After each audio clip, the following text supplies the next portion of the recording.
Ukrainian Law at Ease. Hello, everyone. My name is Marichka Ignatova, and you're listening to my podcast Ukrainian Law at Ease, the English version of Prosto Юридично. This is already the 19th episode, and it is already special and not like my other episodes in English because I have a guest speaker featuring it.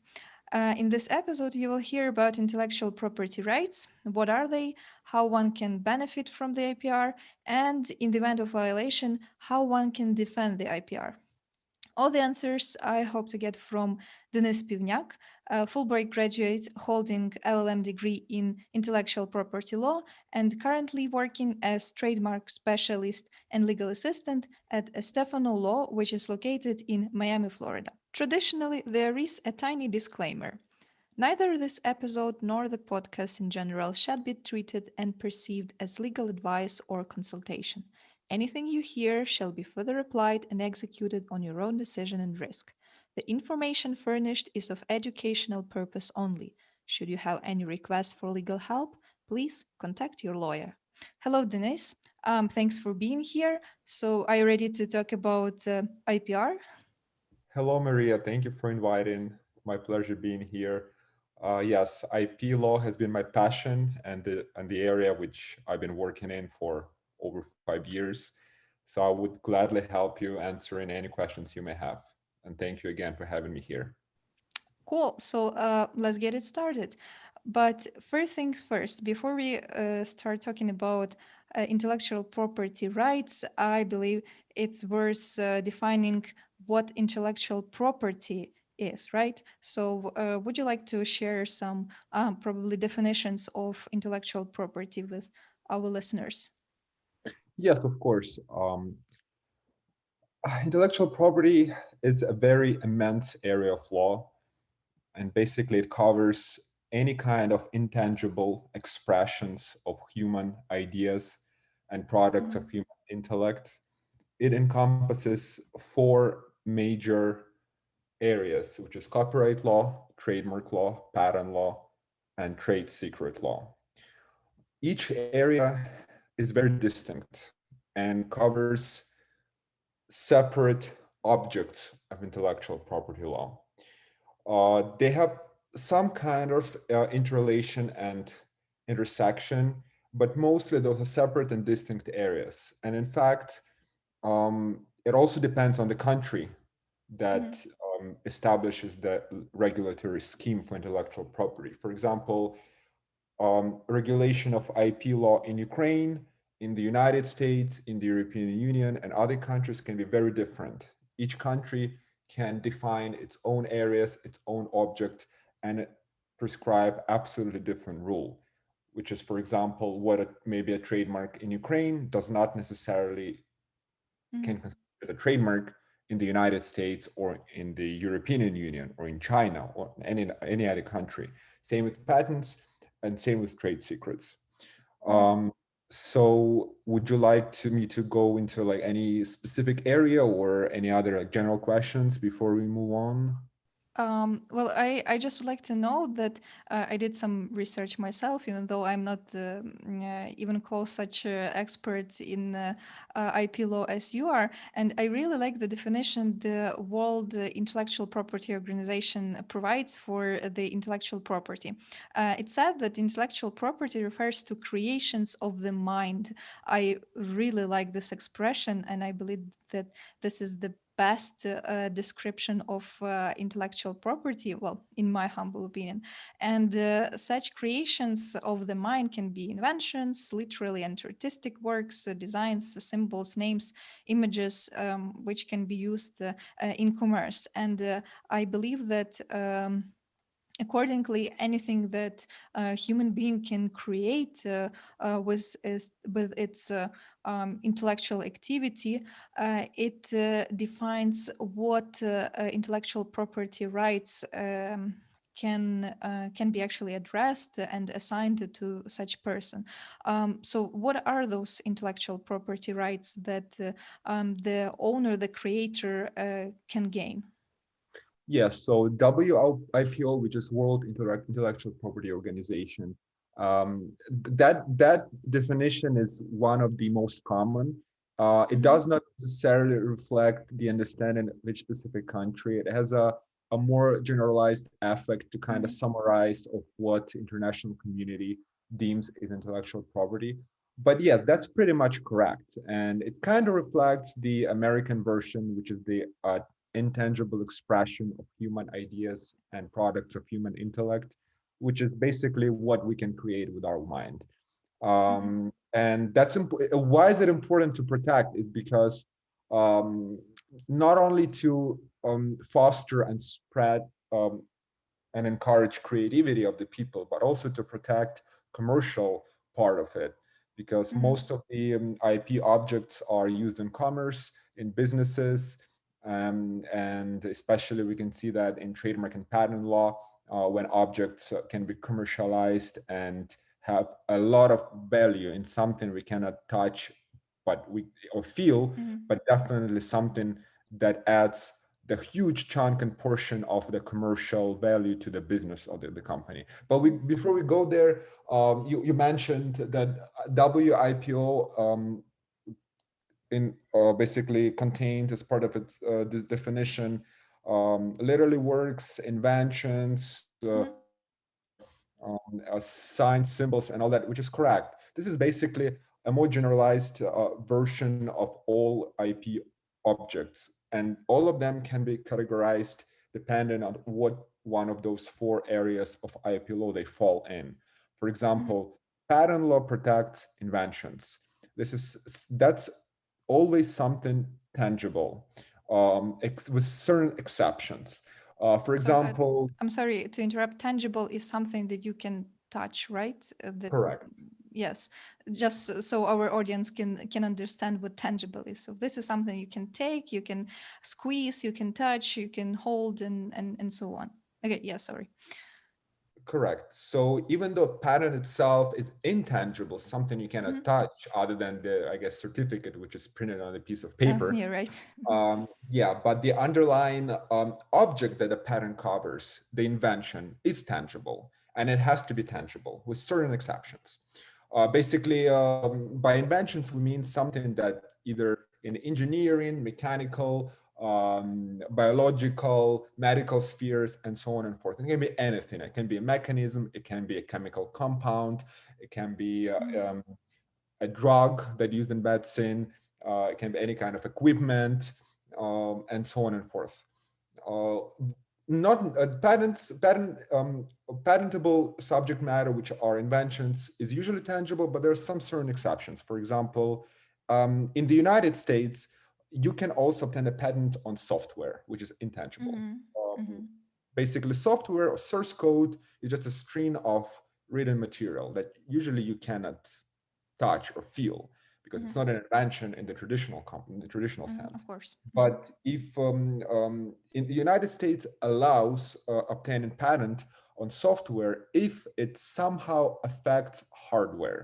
So let's say if software improves the workability or physical characteristics of a software, let's say the program that makes your computer work faster or more Mhm. efficient in a certain way, then you can obtain a patent. If it's just a source code that does not add anything to hardware, let's say you create a website, it's not patentable. You cannot obtain a patent to it. But it is still an expression of your creative idea and it is still protected under other areas of law, particularly by copyright law and sometimes by trademark law. Mhm. Um, would you like me to go on to other areas or is there anything else you want me to talk about patent law?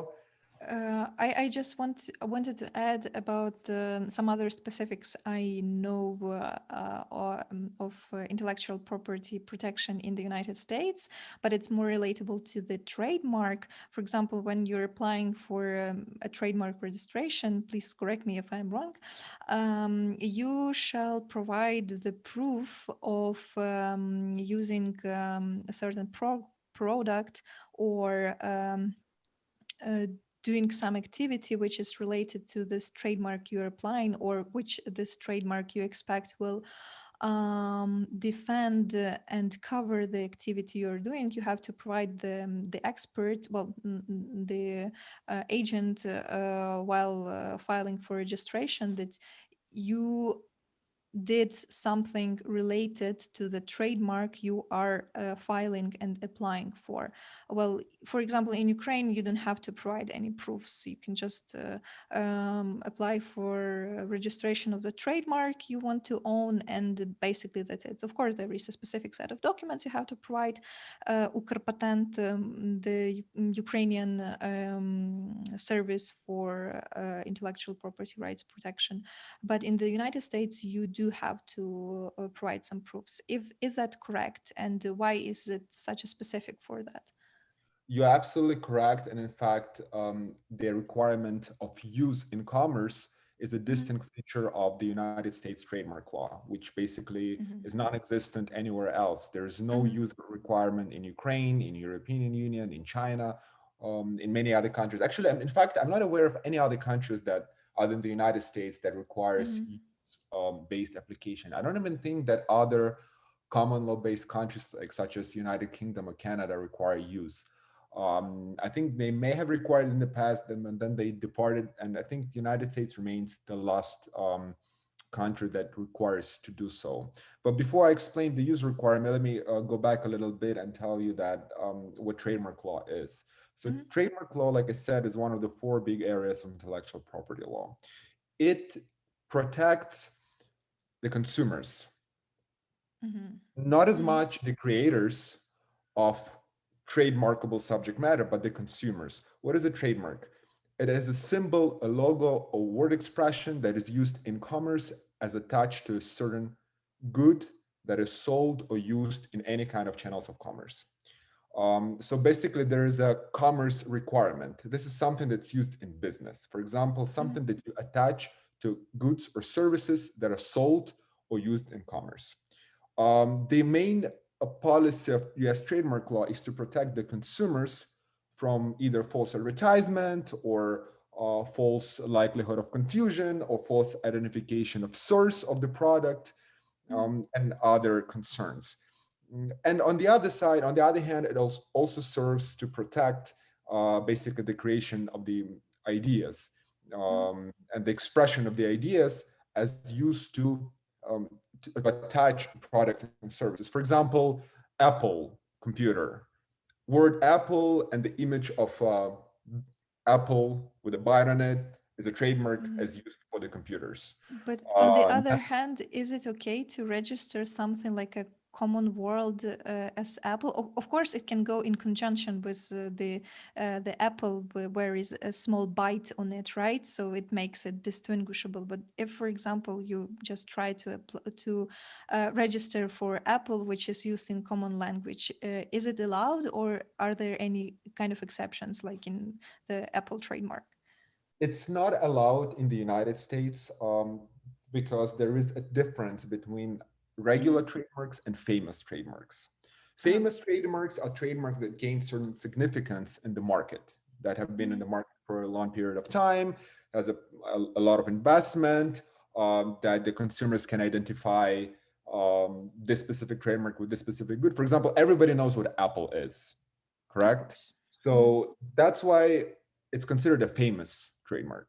Mm-hmm. Famous trademark, you cannot use Apple for anything else, even if it's not related to any other product other than computers, Mm-hmm. because it's so famous that even if you're going to use it for any other products or services, it will dilute the Mm-hmm. trademark itself, and it might create a confusion in the mind of the consumers, again because we protect the consumers, and it will also infringe of the goodwill of the Apple corporation, because Mm-hmm. how valuable that brand is. Mm-hmm. And the idea is basically, if you register Apple trademark for, let's say, shoes, some people will think that Apple Corporation now producing shoes. So that Mm-hmm. other company that has nothing to do with Apple Corporation will just benefit from this famous trademark and how much value it will add to its business. Mm-hmm. On the other hand, regular trademarks that are not famous, there are plenty of them. In fact, the United States Patent and Trademark Office receives 100,000 applications yearly for registering trademarks. 99% of those trademarks are regular and non-famous. Mhm. Those trademarks have protection only as attached to specific goods and services. Um, for example, we can use trademark Furex for pipes or for some kind of engineering equipment. At the same time, we can also use Furex for, let's say, food products or apparel or Mhm. clothing, just because it's a non-famous trademark. And if you use it for separate goods, there's going to be no threat to either consumers or the manufacturer. There's going to be some kind of, foul play. So Mhm. now, since after I explained what trademark is and how they work in the United States, I will explain what use requirement is. Something that United States is very basically, it's basically a unique Mhm. feature of the U.S. trademark system. Yeah, right, right. Um, so basically, in order to have trademark rights in a specific trademark, word, logo, or image, you have to use it in commerce, meaning you have to sell or otherwise use in commerce goods or services under this particular trademark. As soon as you stop selling the product or providing services under this mark for a certain period of time, you abandon the trademark and you lose your Mhm. rights to it. On the other hand, you cannot register a trademark if you're not using it in commerce. Um, so basically, unlike other countries, in other countries, you can file for registration any word or any symbol. If it's available, it will be registered. Mhm. Okay, so in the United States does not allow this. You have to use it in commerce, and the idea behind it is basically to avoid squatting. Squatting, if you Mhm. basically take a trademark and without using it, register and prevent everybody else from using it. Well, It this is impedes. something they try, well, at least in Ukraine, it's kind of usually called patent or trademark trolling, when someone just takes and register trademarks on his or herself, which also prevents the real like owners or users from benefiting from this trademark.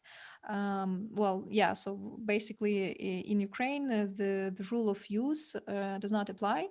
And I believe it would also be beneficial in our country to have this, since it would just prevent from some kind of a, well, it's not illegal activity, because you still register a trademark and use it legally, but it's not fair in relation to the owners, the real owners who should have this trademark. But because of certain circumstances, I don't know, they didn't manage to register trademark in time. Yeah, you're correct, and that's exactly why US still Hmm. retains the use requirement to prevent squatting or trolling. In fact, Hmm. trolling can be active and passive. Passive is basically squatting when you just register a trademark and sit on it without doing anything. And Hmm. there's active squatting, which is what you call trolling, when not only you register a trademark, but you also sue everybody else or send Yeah. cease and desist letters preventing other good faith bona fide manufacturers from using the trademark who are actually willing to sell actual Hmm. product under the trademark. So that's why this significantly inhibits competition and Hmm. the development of the market and free ideas in commerce.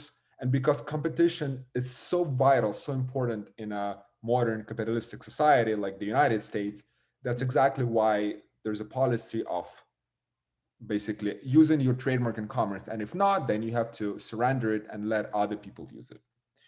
So I Um, believe here goes the first piece of advice, I guess. If you're not in the United States, that make sure you register your IPR right on the spot as soon as possible. And if you are in the United States, make sure you register a trademark or other IPR and use it and use it for a specific activity you are doing or providing services or whatever. Correct.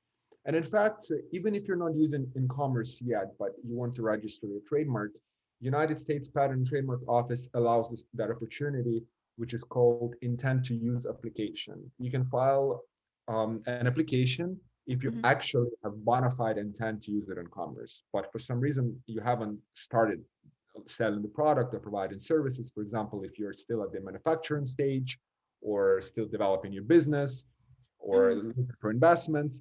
So you can file an intent to use application, it will be provisionally approved, and then you can prove your use later. And you will be given Mhm. up to 4 extensions. And I think in total, it cannot be more than 4 years from the time of filing. Mhm. So the USPTO and the United States Trademark Act gives some kind of leeway. So you don't have to use it right now. You can still claim your rights and now and prove use later. But the problem with this scenario is that if somebody else comes and use the trademark first and start using it in commerce first, that person will have priority. Mhm. So even that filing of intent to use application, it still doesn't give you the full protection. You still need to claim use in commerce as soon as possible to prevent Mhm. other people from using the trademark. Okay. By the way, speaking about the use requirement, use requirement used to be in patent law and US patent law as well, but it was abolished. So right now, patent law in the United States is kind of similar to patent law in Europe. Mhm. And before, when it was similar to trademark law. So to get a patent, you have to, and to enjoy the patent protection, the exclusivity, and to be able to remove other competitors, you have to use your invention in commerce. Later, there was an amendment to the US Patent Act, and the use requirement was abolished. And now that trolling and squatting concern is very common in the United States. What happens Mhm. is that as soon as the person obtains patent, it just sits on it and prevents others from using it and prevents others from either building up on this invention or using some kind of variations of their inventions just because it may infringe on this patent. Mhm. So Well, that's the criticism. mhm. Mhm. Well, for example, you said that the specific requirement of usage concerning patents was abolished. In the event, for example, you face a real patent troll, right? That got the patent on your invention. What can be the possible, I don't know, ways, a mechanism to pretend to protect your rights, your intellectual property rights, and maybe somehow fight your patent back from such person? Yeah, unfortunately, there's not much you can do because that's the idea behind patent law. It's something Mm-hmm. you invented, you invested in, your in, like let's say you devote a significant amount of time and money to create Mm-hmm. something that's patentable, you obtain a patent, and for whatever reason, you don't want, and that basically that's what the patent does. It gives you exclusivity. So you can remove Mm-hmm. everybody else from the market just because Mm-hmm. you um, created this and you have the exclusive rights. But there is a but. Um, there's a difference between trade secrets and patents. While trade secret is something to keep to yourself and nobody else knows, patent is actually you disclosing your invention to everybody else and you describe what is this invention and how it was created so everyone else can repeat it. But after filing for a patent and being granted a patent, you have a 20-year exclusivity. After 20 years, the patent expires, and anyone else can use the invention to build on or to invent something else or derive your invention for their other inventions or businesses and so on and forth. But during these first 20 years, the law grants you exclusivity in exchange of you disclosing your invention to everybody else. So unfortunately, once you have a patent and you don't want to use it in any way in commerce, or you don't want to sell it or assign it or grant any license to other parties, you can put it on the shelf and just sit on it for 20 years. And unfortunately, the Mm-hmm. world have to wait for 20 years for it to start using. Or unless you change your mind, the inventor changes his mind and sells it or grants a license, which usually happens very often because if it's a really valuable invention, there's no reason not to profit from it. So the companies will always approach you either to with a request to grant them a license for a significant royalty fee. So patent trolling um, exists in the United States, and there are actually companies that buy out patent portfolios. And all they do, they just sit on those patent portfolios and prevent everybody else from using it. And even if somebody infringes, they go ahead and sue you. And that's how they make their money, Mhm. basically by patent trolling. That's a big concern. That's a big issue. And that's why people still criticize that user requirement was abolished. But I guess it Mhm. was like a worldwide tendency to abolish a user requirement because it does not exist anywhere else other than the United States. So yes, So, unfortunately, there's not much you can do. well, basically, you just have to work in conjunction with a lawyer, I believe. Once you invented something, you just take some legal action immediately, go register, and finger cross that nobody else did it before you. Exactly. And in fact, patent attorneys is a special different cast of lawyers in the United Hmm. States because not only you have to go through rigorous education, bachelor Hmm. degree, law school degree, you also need to take a specific bar exam, not the general bar exam that all Hmm. lawyers take in Ukraine. It's called patent bar. It's a completely separate bar exam. If you want to practice patent law, you have to take that exam. And you also, there's a requirement that you must have a background, a bachelor degree in one of the STEM areas, which Hmm. is science, technology, engineering, and mathematics. If you don't have a degree in STEM, a bachelor or master's degree in STEM, you cannot take patent bar and you cannot practice patent law. And the rationale is kind of easy. It's basically because patent law is so intertwined with specific, scientific and engineering matter and inventions that you have to have at least some kind of, like general idea of how that works. Hmm. So I definitely recommend if you think that your invention qualifies as a patent, you should definitely look for a good patent attorney to help you with that. Hmm.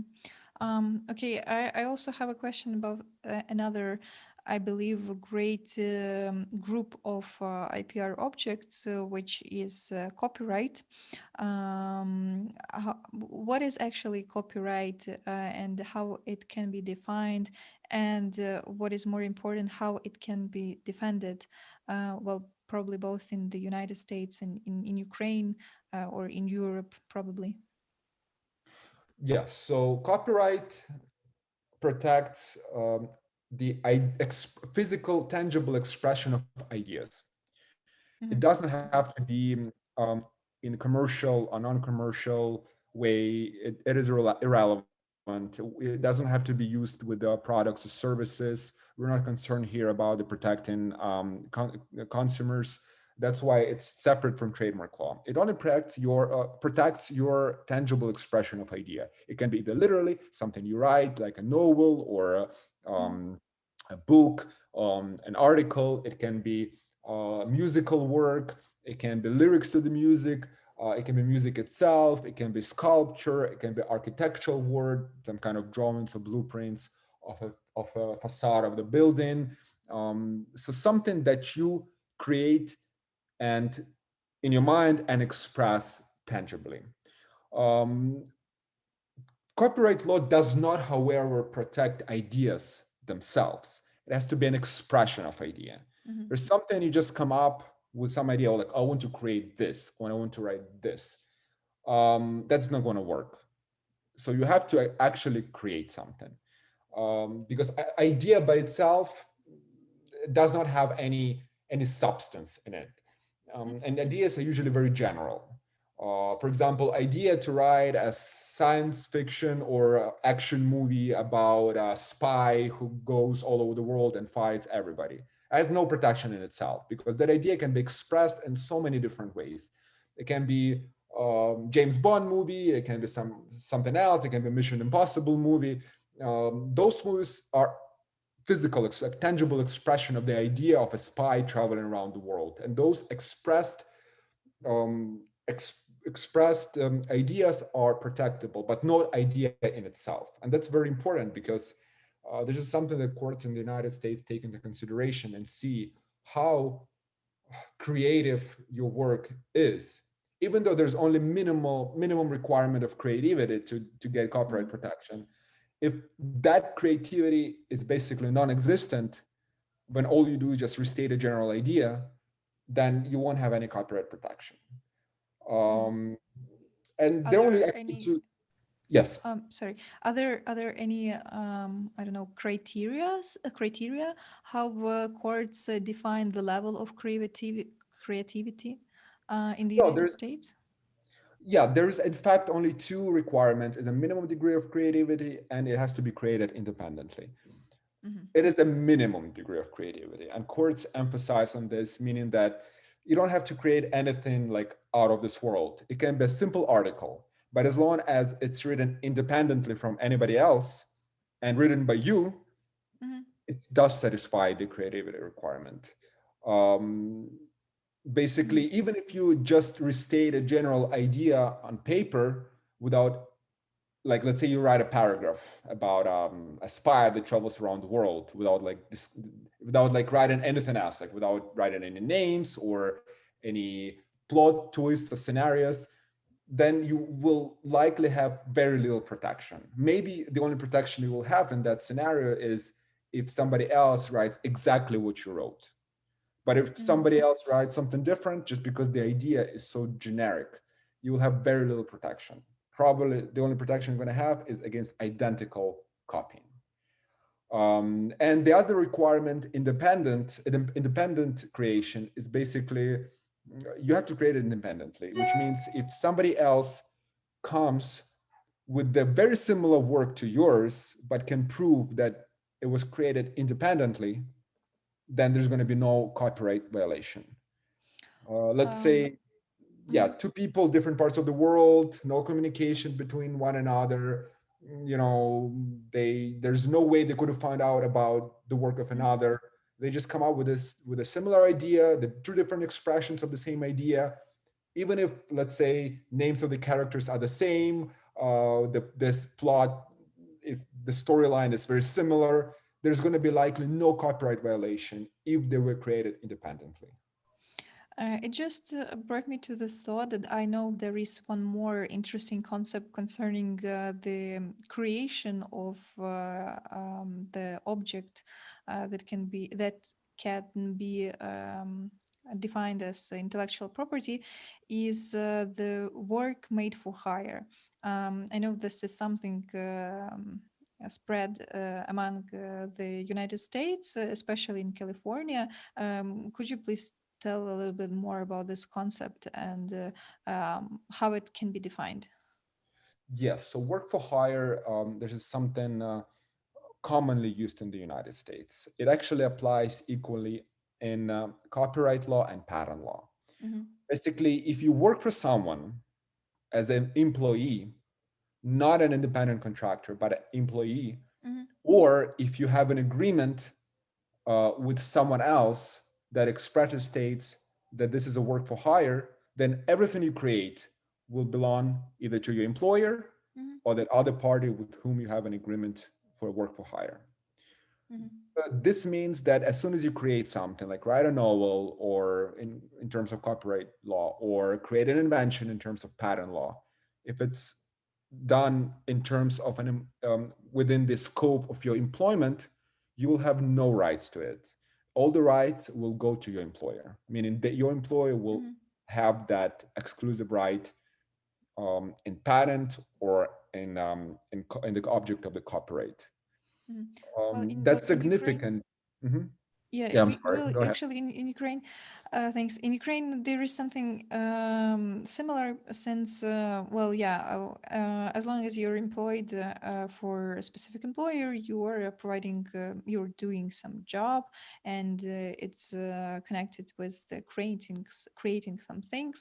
Then, yeah, and specifically if there is a condition stated in your employment contract And for example, all the results of your intellectual work are the sole ownership of the employer, then yes. But I know also there can be some different conditions, like if you're, for example, using your own laptop or software which is necessary for this intellectual activity, or you are doing it in a non-working time, that there might be some well, I don't know how to say.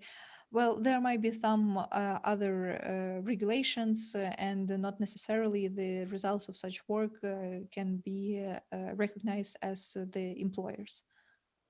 Yes, correct. And in fact, courts here in the United States have also taken into account all those Mhm, factors. And there's also certain rules that restrict work for hire. Of course, sometimes it's very hard to, first of all, to figure out if the person was employed. This distinction between employment and independent contractual relationship is very vague, and mhm, and different courts interpret it in a different way. For example, in the United States, Uber and Lyft drivers, mhm. it's still uncertain what kind of Yeah, I know, relationship I've that is. heard. Yeah, and there are equally strong arguments on both sides. Mhm, Some people say that they're employees of Uber and Lyft. Others say they're independent contractors. And in fact, for mhm, different purposes, they may be treated differently. For example, for tax purposes, they may be treated as independent contractors. For safety regulation, they may be treated as employees. mhm, In terms of copyright and patent law, I'm not aware of any cases because I don't think that Uber drivers or Lyft drivers create any kind of IP mhm, mhm, object. So yeah, the court has to first determine whether this is an employment relationship. Secondly, even if it's an employment relationship, it has to be created and done within the scope of employment. Just mhm, as you said, if the person creates something at home or during non-work time, it's obviously not going to fall within work for hire. More difficult is, does it fall something that lets you do on your lunch break, or you bring your laptop to your work, or do when you commute to work and from work? I'm not prepared to answer those questions now. This is something that mhm, requires some research, and I'm mhm. sure different courts will um, decide those cases depending on each Yeah, particular I factor. believe it's a case to case situation that has to be hold and tried individually and independently, as there may be very different and special circumstances involved. We've talked a bit about. Employers who might be the owners and can obtain IPR. In general, who can get IPR? What can be the categories of persons, I don't know, companies who can claim the IPR itself? What do you mean in terms of work for hire or? No, no, in general, probably like the creator, I believe that, which is a natural person. I don't know, the companies which also create something. Well, their employees create something, they become the owners of IPR. Maybe there are some other categories of persons that can be defined in the scope.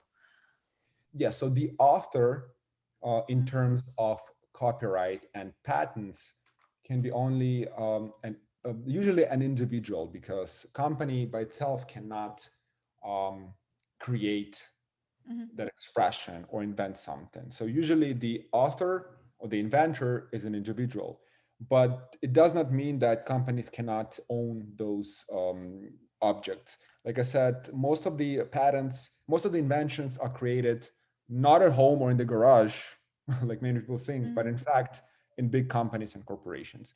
And mhm, automatically, all those inventions become fall within work for hire, and the owner of the invention will be the company. Even though you don't have any separate agreement that says that you assign all your rights to your employer, you don't have to, as long as you create that within the scope of your employment. Same with copyrights.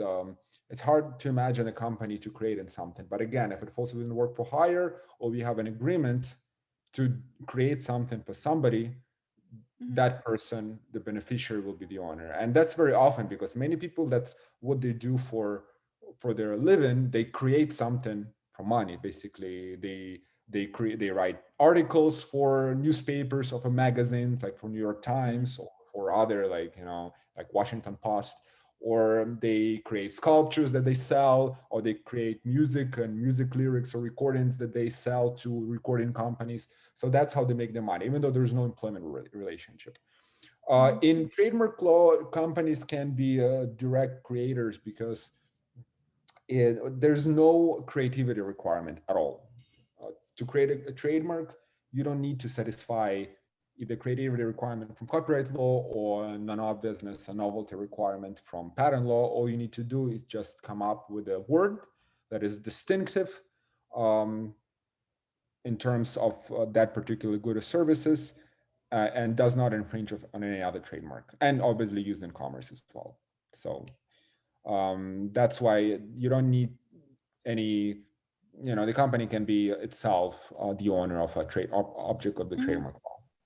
Yeah, so that's basically some kind of a logo, well, or symbol, or signed, or combined sign that can be registered as trademark and can be used by particular person or by particular company. By the way, I have decided to secure my intellectual property rights for the logo of my podcast. So I filed for trademark registration here in Ukraine. And That's great. yeah, Congratulations. thanks. It's still processing since I didn't file for any priority, and currently in Ukraine it takes up to well 16 months or 18 months. Well, anyway, and it also became kind of slightly expensive because it used to be like 1,000 hryvnias for one class and one owner, but now they hired the fees up to 4,000 hryvnias. But if you apply online, then you can get 20% discount. All in all, I paid 6,400 hryvnias for two classes as one owner natural person, and because I applied online. So yeah, it became kind of expensive to apply for a trademark registration, and I believe it may, decrease the level of trademark trolls and squatting because, well, you still have to pay your own money to register the trademark. Yeah, but it is worth it because for business to grow, you need to have a distinctive Oh, of course, of course. logo that will differentiate you from any other, um, you know, even in your own field, in a podcast field, you have to have your own some kind of a distinguishing feature. So I think that's a great idea. Oh, of course, I think so too. Even though the podcast itself is not a commercialized project, I don't earn any money for it. But still, I think that I would like to have my IPR protected, since it was my idea from the beginning, and I would like to, legalize it properly. Well, since we started to mentioning, so we started mentioning some commercial aspects that owners can get from its IPR. What are the possible ways the owner can commercialize its intellectual property rights to get some money? Maybe it's the license when that we already mentioned earlier, and maybe there are some kind of alternatives also. Yes, in fact, there are plenty of ways you can commercialize your object. Mhm. Let's begin with trademarks. Trademarks are kind of limited, just like trade secrets, because it's something that's created specifically for your own business or Mhm. for your own personal needs. So there's no much you can do. You can actually license trademark out. Let's say your business grows, you start making profit, your people start recognizing your brand, which is, by the way, what is brand? Brand, as opposed to trademark, is basically the a collective word explaining um, all trademarks and your business, um, basically all the distinguishing features of your business in general. It may be a set of a trademark portfolio, a set of different trademarks Mhm. like word trademarks, logos, It can be non-registered trademarks. By the way, in the United States, you have still trademark protection in your trademark, even if it's not registered, as long as you use it in commerce. So all this together is considered brand. So once your business starts growing, making more money, your brand increases in value, and you can either license it or franchise it. Franchise is basically a similar business that wants to kind of feed off and profit off your brand, but obviously they need a permission. So what they do is just franchising as a set of elaborate licensing relationships. When not only you give a permission to use your brand to other businesses, but also you dictate quite rigorous and strict requirements as to how to operate the business. For example, McDonald's, all those fast food chains, they all have franchises. In fact, McDonald's that's located on this corner and McDonald's that's located 5 blocks away may not be owned by the same company, maybe completely different companies. But when you go there, you don't know that. And in fact, when you go inside or outside, when you taste the food, everything looks the same. It's because a franchise relationship has strict requirements that you have to comply with. Not only you have to use the same brand, but also the same way of maintaining your business, running the business, preparing food, by use the same suppliers, use the same colors, the same furniture, use the same work ethics and work requirements, and so on and forth. That's franchising. Licensing is less rigorous. Licensing is something you just allow somebody to use on specific terms. It can be exclusive and non-exclusive. Exclusive is basically you give that person all the rights and they can do it, and through the exclusion of everybody else, including yourself. Non-exclusive is that you basically give that person a license, but you're telling them, hey, you're not the only person. I can still retain the right to use it, or I can give the same license to everybody else. That's why franchises are usually non-exclusive, because you can commercialize I see. more by giving to everybody else. That's in terms of trademark law. In terms of copyright law, it's kind of similar, but I guess licensing here is not that popular, because usually you either create object of copyright law either to commercialize on your own, or you just sell it. That's the difference between assignment agreement and licensing agreement. Licensing agreement, you remain to be the owner of the IP object, but you just give somebody else limited right to use for certain purposes, and depends on the particular licensing agreement. Assignment is basically give it away all, and you're no longer the owner, and the other person can do with that IP whatever they want, because they are the new owner now. And that happens very often in copyright law, especially when it's work for hire or an agreement to create something.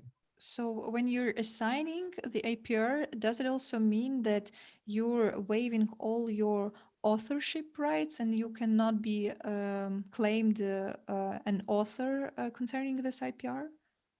Correct. So you're no longer in nobody. That's it. Okay. You're no longer, well, you still consider an author, but you don't have, just because you created it, but you have no rights whatsoever at all. You assigned all your rights. You cannot commercialize, you cannot grant rights to the derivative works, you cannot grant licenses. That's it. You already assigned everything. There's certain requirements to assignment agreements, especially in trademark law. You can only assign agreement if you assign everything, including goodwill. Basically, what it means is that, let's take that same example with McDonald's. If McDonald's decides to sell its brand to somebody else, if they just sell the brand saying, okay, you can use the M and you're good, and then that other company starts using M and starts making, I don't know, instead of burgers, sandwiches, or completely, stops making food, or say starts making clothes or t-shirts or shoes, that assignment will be invalid, because you did not assign goodwill with it. Goodwill is basically everything that comes with the trademark, everything that customers associate with the trademark. Because when you go to McDonald's, you know that you're going to eat a burger. You're not going to go to buy a t-shirt, right? Right. So that's why when you assign the brand, you have to assign it with a goodwill. Otherwise, that assignment will be invalid and the mark will be abandoned. That's it. So meaning that you're not going to use it in commerce anymore, because you did not properly assign it. That's why every time you do an assignment agreement, let's say, especially when you sell a business or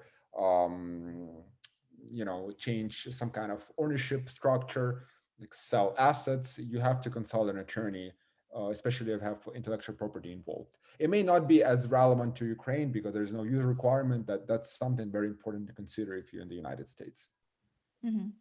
Okay, well, that was kind of interesting. I really didn't know that specifics concerning the assignment agreement. And what actually happens when the IPR are violated? So what are maybe the most popular violations you face within your practice of intellectual property rights, and what are the effective mechanisms to protect the intellectual property rights? Yeah, so trademark infringements happen all the time. It's just because there are so many of them. Mhm. And it's kind of easy to spot an infringement because the legal standards, there's a likelihood of confusion test, which involves several factors. It's a kind of easy standard, and it allows you to easily spot an infringement. So what happens in that case? We usually send a cease and desist letter saying telling that party, that infringing party, to stop using the trademark because it infringes on our client's trademark.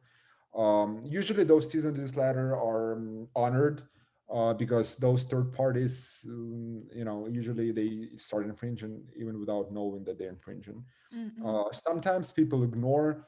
In that case, we can basically file for a trademark infringement lawsuit. Mm, And yeah, America, especially in America is a very litigious society, and everybody sues here everyone. So Really? yeah, I and heard it's very expensive, so it's rather to mediate and negotiate it and not bring it to court. it is extremely expensive. And one of the reasons is because litigation involves several lengthy stages. Litigation is very Mhm. long, and the attorney's fees are super expensive and high in the United States. But it's also an effective means of protecting. Even if you're not sure 100% that you're going to win, as soon as you threaten litigation or commence litigation by filing a complaint, the other side has a lot of Mhm. leverage and incentive I to see, I you have a see. lot of leverage to settle, and the other party has a lot of incentive to agree on the terms, especially if your client has more money than the other side, because defending litigation, you have no money, it's going to be, I mean, for some companies can go bankrupt just because they Wow. involve in litigation. That's why it's always good to settle. And like I said, a lot of cease and desist letters get honored and agreed to before litigation is filed. But if litigation is filed, it usually also ends up in some kind of settlement. Only Mhm. few cases proceed to the merits or to trial because it's so expensive to maintain all that. Can The, you at least tell maybe in the average cost of such litigation concerning the IPR breach? it's very hard to even estimate it Mhm. um, because attorneys are getting paid hourly in the United States, and basically they bill their clients hourly. Mhm. So every hour of the attorney's work that the attorney devotes to this specific case will be paid by the client. Litigation can take anywhere from 5 to 100 hours. Mhm. Depends. Let's say if you file a complaint and you settle right away, it may take 5 hours. If you go through discovery and then go to mediation or some kind of arbitration, it may take like 10, 15 hours. If you go throughout the whole case, pleadings, discovery, a trial stage, appeal, it may take, I can't even say. There's no ceiling to that. It can be 100 hours and even more than that. And attorneys charge different hours. It can be anywhere from $150 an hour if it's a junior lawyer, Mhm. or it can be up to five, six, $700 an hour if it's an attorney with like a lot of years of experience, who has a lot of experience, especially in this area of law. So you make a simple math. If it's $500 an Mhm. hour times 100, it can be easily $500,000. So Wow. yeah, That's so huge. that's why it's hard to say. Those are exceptional cases. Um, you know, I mean, I'm sorry, 500 times 100 is 50,000. But like I said, you know, there's no ceiling to that. I know Mhm. personally, I know about lawsuits that go beyond 100, $200,000 and can go easily up to half million. So in fact, one of our biggest cases in my firm was, um, I'd say it was built up to $200,000 because it was a big, but it was not a trademark case. So it was a different kind of, civil litigation. Well, anyway, that's a lot of money actually, and that's why well, my attitude, concerning litigation in the United States is always remains the same. That's it's very expensive, and it's always better to settle and to mediate it and to resolve the dispute in a friendly manner, not to bring it to court. Exactly, and that's why most of the cases settle. Mm-hmm. So most of the cases are not that expensive. But if it's a big litigation between two stubborn companies that both have a lot of money, the attorney's fee bill can easily go beyond $100,000, even if it's a simple case. Mm. Okay, well, makes sense actually. So, um, here comes another piece of advice. Try to settle all your disputes concerning IPR and not only IPR, and not and do not bring it to court because it's very expensive. You will lose more money than you earn while using or licensing your IPR to somebody else. That's very true. That's so true that, like I said, companies can go bankrupt just because they litigate, and sometimes litigation is not worth it. Hmm. Imagine it's only attorney's fees. If you engage in a, let's say, a patent dispute, you will most likely need an expert to testify Hmm. on that particular area or patentable subject matter and invention to just to explain to court how it works. And some experts can charge even more than attorneys. So that's another thing that to consider. So Hmm. I guess it just Yeah. depends. Yeah, yeah, I totally agree. It all depends concerning the case, the facts, the circumstances. Yeah, but anyway, it's very expensive. I don't think that there might be some kind of a disputes here in Ukraine. Probably, well, some giant corporations sue other giant corporations for breach of IPR and illegal usage of trademark or patent, but this is kind of a unique cases. They do not happen like every day. Well, usually, well, what I know, also I remind you that I'm not that expert in IPR here, but still, what I know usually, like you said, some people they just do not know that they might violate, intellectual property rights, and when you address them with a notice, they stop doing it. But some of them, they just do not respect intellectual property right because it's kind of different set of mind. Like when you cannot touch it and it's intangible, how it can be protected, and why the hell do I have to respect your IPR if I do not see it, and there is nothing you can actually do about it. So, but this is not that legal problem than the problem of the mindset that the anything that person creates, this is already her intellectual property rights, and others should respect it no matter whether it is registered or not. Yeah, it's also, yes, correct. It's a matter of how you treat things. If you have respect to somebody's rights, then it should not matter, Mhm. you know, whether litigation is expensive or not. So, Yeah. but I guess in America, it's not because everybody's so law-abiding, but because it actually people are scared of wasting money on litigation. That's one of the biggest factors to consider. Yeah, and I believe that this is a very effective mechanism also to protect your IPR. Is just the violator would not be that, you know, keen on going to litigation and to lose even more money after the decision is made. Okay. Are there any, other mechanisms for IPR protection than settlement or court decision? If there are any other alternative ways the person can defend and protect its IPR?